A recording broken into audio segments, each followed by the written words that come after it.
Akbar. Allahu Akbar. Nabi Muhammad.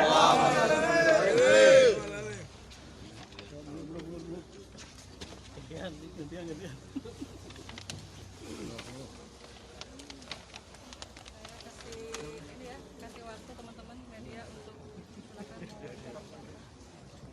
Apa kabar Sobat Siki TV? Kali ini saya akan memberikan sebuah informasi tentang penyegelan sebuah gereja di Kabupaten Purwakarta, yaitu Gereja Kristen Protestan Simalungun. Ya, patut digarisbawahi dulu ya, bahwa Gereja Kristen Protestan Simalungun ini adalah sebuah gereja komunitas. Jadi gereja ini biasanya memang jemaatnya adalah berasal dari satu suku, yaitu suku Batak yang berada atau berasal dari wilayah Simalungun, Sumatera Utara. Nah, ini yang menarik ya. Gereja ini biasanya jarang sekali anggota jemaatnya itu berasal dari luar daerah Simalungun atau di luar orang-orang Batak.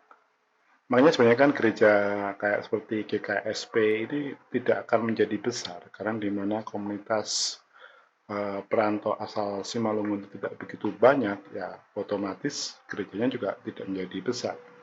Ya otomatis mereka juga hanya sekelompok-kelompok kecil gitu dalam suatu wilayah yang mungkin jemaatnya tidak lebih dari 100 orang. Tapi ternyata ini menimbulkan keresahan buat masyarakat sekitar ya. Nggak tahu kenapa mereka resah. Kenapa masyarakat di sekitar itu resah ya? Kenapa sebuah ibadah kok dibikin susah gitu ya. Toh kegiatan ibadah di GKPS Simalungun ini tidak membuat keonaran atau tidak membuat ribut, tapi justru mereka beribadah sesuai dengan konstitusi. Alasan konstitusi inilah yang dipakai oleh Bupati Purwakarta Ratna Ana atau Ambu Ana untuk menyegel bangunan yang dipakai untuk ibadah Gereja Kristen Protestan Simalungun. Dan menurut Bupati ini setelah konferensi pers, dia mengatakan bahwa ini adalah bagian dari upaya penegakan hukum karena telah melanggar konstitusi yang tertuang dalam SKP 2 Menteri yang mengatur tentang pendirian dan kegiatan untuk rumah ibadah. Dan sebenarnya apa yang dikatakan itu nggak salah ya, kalau dia menggunakan pendekatan normatif, yaitu peraturan dari menteri. Tapi semestinya peraturan menteri ini tidak boleh bertentangan dengan Undang-Undang Dasar 45 Pasal 29 yang mengatur kebebasan umat beragama di Indonesia untuk menjalankan ibadahnya sesuai dengan agamanya masing-masing.